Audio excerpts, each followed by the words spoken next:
People throughout the United States now are preparing for the big day, which, of course, is Halloween. Now, you remember Halloween, don't you, Tommy? In 1969, one joke on live television went too far, and it changed comedy forever. The Smothers Brothers Comedy Hour was America's most daring show, mixing laughter with protest. You sure can't put much candy and stuff in a sock. Well, One banana and you're through for the whole thing. Music with rebellion, and truth with danger. But when one forbidden sketch aired, CBS panicked. Politicians got involved, and overnight, the hit show vanished from TV, silenced for telling the truth. What was so dangerous about a joke? What were they hiding? Let's discover. Number 15. The day comedy became dangerous. It was one of the most shocking moments in American television history. The year was 1969. The Smothers Brothers Comedy Hour, one of CBS's highest-rated shows, was suddenly gone. No farewell episode, no explanation, just silence. For viewers across the country, it felt like the lights had gone out on something bigger than a variety show. It was as if free speech itself had been unplugged. Behind the scenes, the tension had been building for months. Producers were clashing with CBS executives over sketches, song lyrics, and even one-liners that made fun of the Vietnam War or the president. Each week, Tom and Dick Smothers pushed the limits a little further, using humor as a weapon against hypocrisy. Their show had become more than entertainment. It was a mirror reflecting the chaos of America in the late 60s, and that made powerful people very nervous. The breaking point came over a sketch that CBS refused to air, a forbidden sermon that mocked blind obedience to authority. When the brothers insisted it stay in, CBS made a decision that would echo through history. They canceled the show, claiming the brothers had missed a deadline. But everyone knew the truth. It wasn't about schedules. It was about silence. Reporters called it censorship. Fans called it betrayal. But to Tom and Dick Smothers, it was war. They filed a lawsuit, accusing CBS of violating their contract and suppressing free speech. What started as a comedy show had become a battlefield for artistic freedom, a fight between truth and television. In that moment, comedy had crossed a line it could never uncross. The Smothers Brothers Comedy Hour proved that laughter could challenge power, question war, and even get banned for doing it. Television would never be the same again. Number 14. Meet the brothers who changed television. Before they were rebels, they were just brothers with guitars. Tom and Dick Smothers grew up in a modest California home, raised by their widowed mother after their father died in World War II. Their childhood was shaped by loss, humor, and resilience, a combination that would later define their comedy. Dick was the straight man, calm, measured, the voice of reason. Tom was the wild card, impulsive, passionate, always pushing the boundaries. Together, their chemistry was magic. When they performed, audiences laughed not just at the jokes, but at the way they embodied sibling chaos. They didn't need slapstick or punchlines. Their timing and wit did the work. In the early 1960s, they gained fame as a clean-cut folk duo performing on college campuses and TV variety shows. They sang songs, told silly stories, and looked like the kind of boys you could safely invite into your living room. America loved them. CBS saw them as wholesome and funny, a safe bet for Sunday night television. But beneath that friendly image, Tom Smothers was changing. The war in Vietnam, the civil rights movement, and the counterculture were reshaping his worldview. He didn't just want to make people laugh, he wanted to make them think. Television, he realized, had immense power, and he wanted to use it to say something that mattered. That idealism would make him both famous and dangerous. As Tom's creative control over the show grew, he began weaving satire into the comedy. Small jabs at censorship, hints of rebellion, and jokes that made politicians uncomfortable. Dick often tried to balance things out, worried the humor might go too far. But Tom wasn't interested in playing it safe anymore. What started as a brother act was about to become a national flashpoint in the battle between art and authority. Number 13. From college campuses to CBS. Long before they became household names, Tom and Dick Smothers were playing tiny clubs, coffee houses, and college auditoriums. In the early 1960s, America was swept up in a folk music boom. The Smothers Brothers joined that wave, but their act had a twist. Between songs, they bickered, teased, and improvised, turning their sibling rivalry into comedy gold. Audiences couldn't get enough of their quick wit and natural timing. They soon caught the attention of television producers. In 1961, they appeared on The Jack Paar Show and The Tonight Show, charming audiences nationwide. Their first major TV appearance on The Ed Sullivan Show sealed the deal. America had found its new favorite comedy duo. They even released albums like Curb Your Tongue, Knave, which mixed music and humor in a way that felt fresh and unpredictable. Their growing popularity led CBS to take a gamble. In 1967, the network gave them their own variety show, the Smothers Brothers Comedy Hour. It was designed as a light-hearted alternative to NBC's Bonanza. No one expected controversy. It was supposed to be simple entertainment, a little singing, a few jokes, and a lot of smiles. But times were changing. The Vietnam War was escalating. Protests filled the streets. College students, once their biggest fans, were now demanding truth and accountability from every institution, including television. The Smothers Brothers understood that energy because they had lived it. They'd performed for that generation in smoky clubs and campus theaters. They knew what young people were thinking, what they were angry about, and what they found absurd. So when CBS gave them a stage, they brought the message. Slowly, their show evolved from safe comedy into social commentary. It became a voice for a generation that felt silenced. Number 12. The birth of the Smothers Brothers Comedy Hour.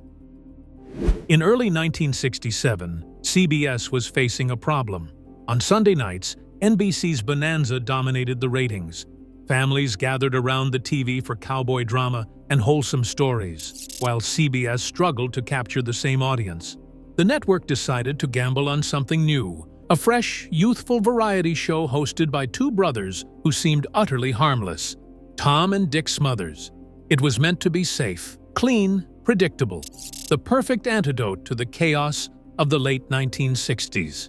Executives imagined an hour of folk songs, comedy sketches, and cheerful banter, a family-friendly show to fill the airwaves with laughter. But CBS didn't realize that the brothers they'd hired had something much bolder in mind. From the very first episode, the Smothers Brothers Comedy Hour stood out. The pacing was sharper, the humor was smarter. It had a spark, something unpolished and alive. Tom's improvisations gave each moment a sense of danger, as if the show might leap off the script at any second. Young viewers felt it immediately. This wasn't their parents' variety show. By the middle of the first season, the Smothers Brothers were turning that safe stage into something revolutionary. They invited younger, edgier writers, people who understood satire and weren't afraid to poke fun at authority. The jokes grew riskier. The sketches hinted at deeper truths about war, politics, and hypocrisy. CBS executives began to squirm. Sponsors complained, but the ratings soared. Every week, millions tuned in, not just for comedy, but for commentary. The Smothers Brothers had transformed a primetime variety show into a cultural lightning rod. Number 11. The year television found its voice. 1967 bled into 1968, a year that would change America and television forever. The Smothers Brothers show was no longer just entertainment. It was becoming a reflection of the world outside the studio, a world of protest marches, political assassinations, and social upheaval. Tom Smothers, once the class clown of the act, became its conscience. Each week, he fought CBS over sketches that mentioned the Vietnam War or mocked government censorship. Some were subtle, a sly joke about truth in broadcasting.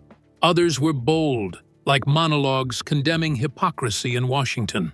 And then there was the music. Folk songs turned into protest anthems. Ballads carried subtext about peace, equality, and resistance. The laughter between segments only amplified the message. Comedy was no longer safe. It was subversive. Behind the scenes, the writer's room became a war zone of creativity. Young talents like Steve Martin and Rob Reiner contributed sketches that balanced absurd humor with biting truth. Every script was a tug-of-war between artistic freedom and network fear. 1968 exploded with events that mirrored the show's themes: the assassinations of Martin Luther King Jr. and Robert Kennedy, the chaos at the Democratic National Convention, the rising anti-war movement. Audiences tuned in not just to laugh, but to feel seen. Television had always been a mirror, but now it was a megaphone. The Smothers Brothers Comedy Hour gave voice to what much of America was thinking but afraid to say. And in doing so, it crossed a line that CBS would never forgive. Number 10. When music became a weapon. From the beginning, the Smothers Brothers knew that music could reach people in ways words couldn't. But as the show evolved, their musical guests turned entertainment into activism. They invited the artists who defined the counterculture, people the networks had avoided for being too political. Pete Seeger returned to national television for the first time in nearly 20 years after being blacklisted during the McCarthy era. His song Waist Deep in the Big Muddy, a thinly veiled critique of the Vietnam War, was censored by CBS, then defiantly aired after Tom fought for its return. That moment changed everything. Viewers realized this wasn't just a comedy show, it was a stage for truth. Soon came Jefferson Airplane, singing about freedom and rebellion. The Who smashed their instruments in a televised explosion of frustration. Joan Baez performed haunting ballads for her husband, who had been jailed for draft resistance. Even the Beatles appeared through film segments, their psychedelic imagery aligning perfectly with the show's daring tone. Each performance felt like a protest, disguised as a song. The mix of comedy and music created a new kind of television, raw, unpredictable, and politically charged. The audience at home could sense the tension. You never knew whether a joke or a lyric might push the network too far. But Tom and Dick Smothers didn't flinch. They understood that music could say what comedy alone could not. On the Smothers Brothers Comedy Hour, melody became rebellion, and rebellion became art. Number 9. The hidden genius behind the scenes. Every revolution has its architects, and the Smothers Brothers Comedy Hour was built by a team of geniuses hiding behind punchlines. While Tom and Dick were the faces of the rebellion, the real engine of the show was its writing room, a chaotic, brilliant, and fearless collection of minds who would go on to shape the future of comedy. Among them was a young, sharp-tongued comic named Steve Martin. Before the white suits, before Saturday Night Live, he was experimenting with surreal, absurdist humor in the Smothers writer's room. Martin's bits often disguised deep political critiques inside nonsense, a way to slip ideas past CBS's censors who were too focused on words to notice the meaning beneath them. Then there was Rob Reiner, barely out of college, already showing the wit and social awareness that would later define his career as a director and actor. He, along with writers like Mason Williams, Bob Einstein, and Carl Gottlieb, formed a creative nucleus that treated comedy like a puzzle. How do you tell the truth in a world that punishes honesty? The team learned to speak in code. If they couldn't mock the president directly, they'd create a sketch about a fictional leader with suspiciously familiar habits. If they couldn't question the war, they'd stage a musical number about building bridges. The audience understood. So did the younger CBS staff. But the executives and the censors were often a beat behind. It wasn't just rebellion, it was artistry under surveillance. These writers redefined what television comedy could be. Their fingerprints would later appear everywhere. In Saturday Night Live, All in the Family, The Muppet Show, and even the modern political satire of The Daily Show. Number 8. The sketch that got them banned. By early 1969, tension between the Smothers Brothers and CBS had reached its breaking point. Every week, brought new arguments over what could and couldn't be said. But the sketch that finally ended the show came from a guest star, a brilliant comedian named David Steinberg. Steinberg had become known for his sermons, mock religious monologues that twisted biblical stories into sharp political satire. On one infamous night, he delivered a sermon about Moses, not as a holy prophet, but as a confused, questioning man trying to reason with an impatient God. It was funny, irreverent, and deeply human. But to CBS executives, it was blasphemy. The audience roared with laughter. The network panicked. After the first sermon aired, CBS warned Tom Smothers never to bring Steinberg back. Tom ignored them. He invited him to perform another sermon, this one even bolder. When CBS saw the footage, they refused to air it. Tom fought back. He argued that satire had always been part of American comedy, from Mark Twain to Lenny Bruce. CBS didn't care. The confrontation grew so heated that the network pulled the entire episode, and within weeks, the Smothers Brothers Comedy Hour was canceled. Officially, CBS claimed the show had failed to deliver tapes on time, but everyone in Hollywood knew the truth. It was David Steinberg's sermon that pushed the network over the edge. That sketch became a symbol, the moment when free speech met its match on national television. Number 7. Censorship, threats, and political pressure.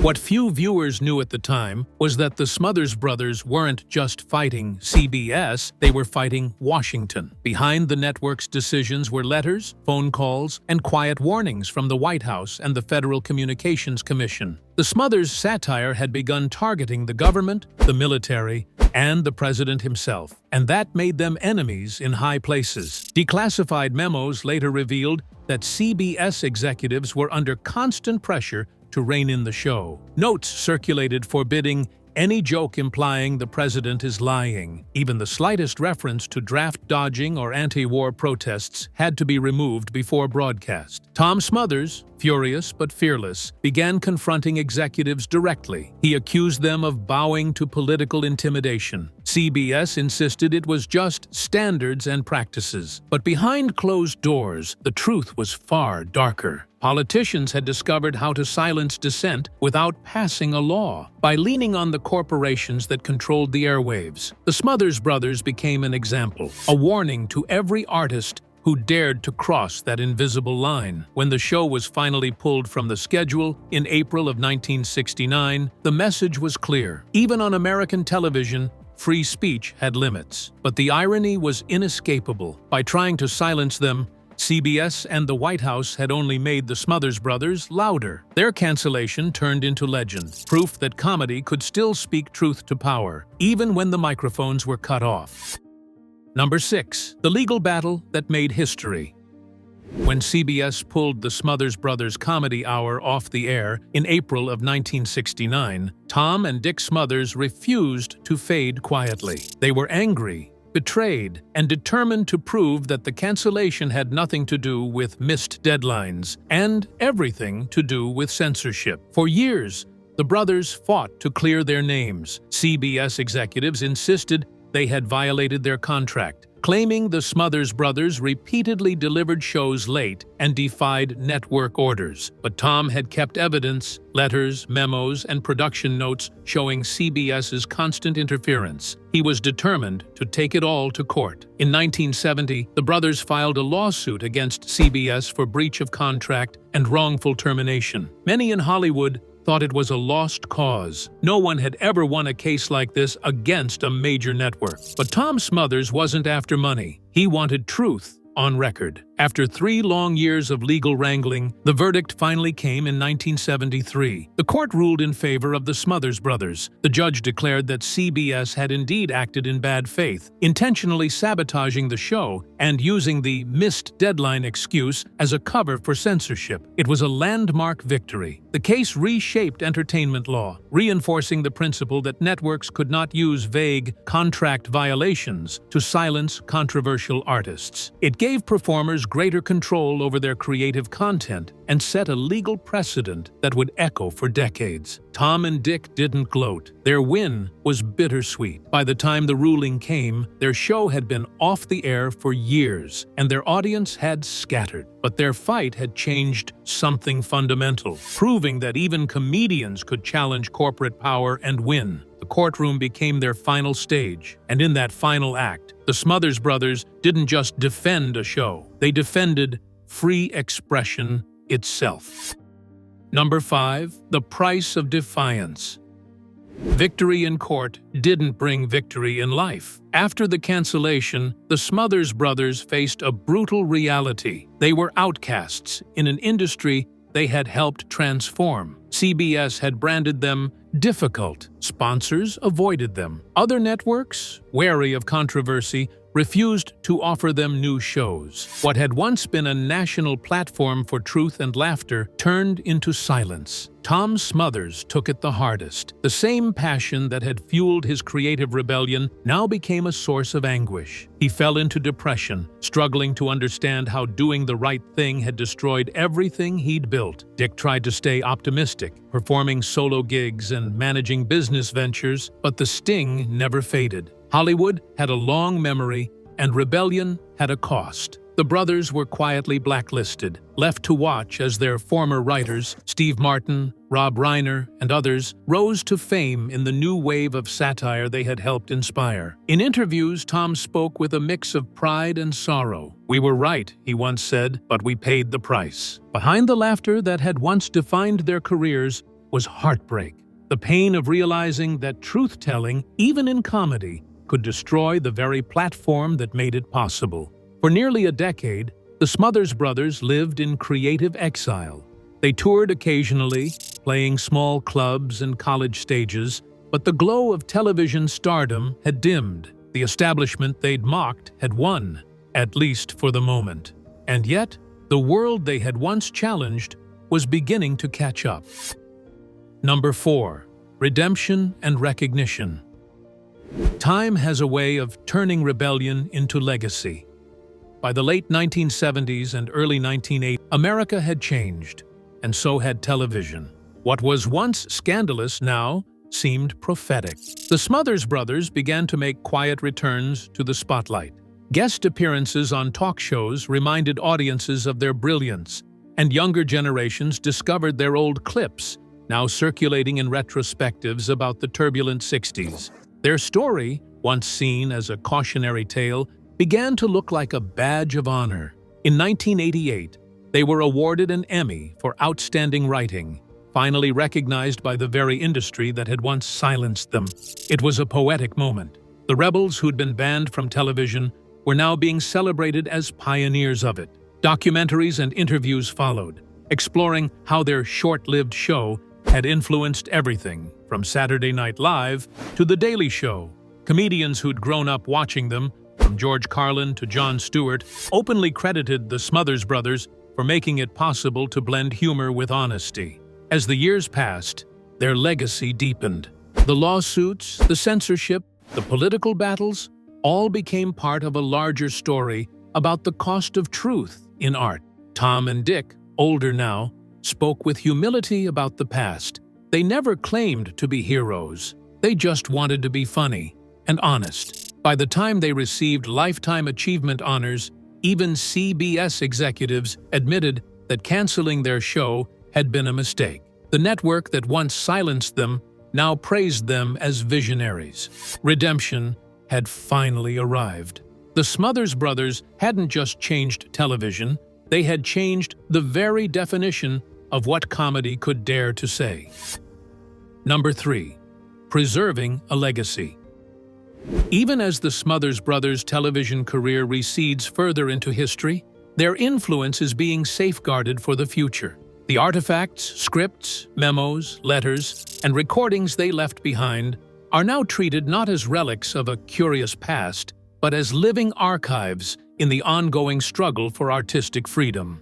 In the fall of 2022, Tom and Dick Smothers donated their personal collection of materials to the University of California, Santa Barbara, UCSB Library's Performing Arts Collection. Their holdings include everything from original contracts and network memos to press clippings, music scores, slides, photographs, and recorded performances. UCSB now houses a treasure trove that captures both their creative process and battles with censorship. Meanwhile, the Smithsonian's Archives Center at the National Museum of American History, NMAH, holds the Smothers Brothers collection, covering the years from 1959 to 2008. This 7-cubic-foot collection includes business records, scripts, correspondence, including fan mail and letters from Congress, legal documents tied to their lawsuit with CBS, and countless publicity materials. Beyond universities and national museums, the National Comedy Center in Jamestown, New York, has taken a hands-on role in preserving and exhibiting the Smothers legacy. In 2019, the brothers donated costumes, Tom's red jacket, Dick's bass, legal files, original scripts, and even a letter from President Lyndon Johnson to be displayed publicly. The center's archives specialize in collecting, conserving, and exhibiting artifacts from comedy's history, and the Smothers Brothers are central to their mission. These archives do more than store items. They allow researchers, documentarians, and fans to trace the evolution of censorship, network politics, and satire in America. They preserve the correspondence between Tom and CBS executives, the drafts of controversial sketches, and the behind-the-scenes memos warning of political backlash. In all, their legacy is no longer just in memory or lore. It's documented, accessible, and alive. Future generations can peer into those archives and see how creativity fought power, how comedy clashed with authority, and how two brothers demanded a space for truth on television. Number 2, when history repeats itself. Though more than half a century has passed since the Smothers Brothers Comedy Hour aired, the tension between satire, politics, and censorship has only grown more intense. In 2025, The New Yorker published a major piece titled "For Kimmel, the Smothers Brothers Ate It," that draws a direct line from their battles to the struggles of modern late-night hosts. The article observes how network pressure, advertiser worry, and political interference continue to shadow satire. It cites the suspension of Jimmy Kimmel Live and cancellation campaigns against The Late Show with Stephen Colbert as contemporary echoes of the same fears that hounded Tom and Dick Smothers decades ago. One striking detail from the piece is a newly circulated letter from President Lyndon Johnson, dated November 9, 1968, in which he writes to Tom and Dick, "It is part of the price of leadership to be the target of clever satirists." This letter has received renewed attention as a kind of prophetic validation, a recognition from one of their era's most powerful figures that satire is part of the public dialogue, not a trivial nuisance. The New Yorker article suggests that today's comedians face a dilemma the Smothers Brothers would immediately recognize: how to speak truth to power without losing their platform. Hosts are sometimes censored, advertisers pull funding, and social media outrage fuels calls for cancellation. The same dynamics that led to CBS silencing the Smothers Brothers now play out in 280 character dramas, demonetized clips, and contract clauses about political content. This parallel shows that what the Smothers Brothers experienced was not a one-off battle of a bygone era. It set patterns and precedents still active in the landscape of media, comedy, and power.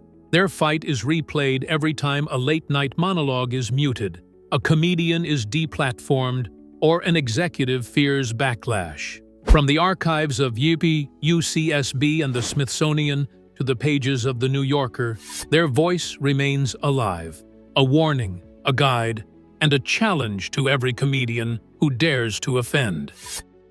Number 1. The Final Curtain and What They Left Behind. In December 2023, Tom Smothers passed away at age 86 after a long battle with cancer. His death marked the end of an era, a time when television dared to challenge authority and spark national debate.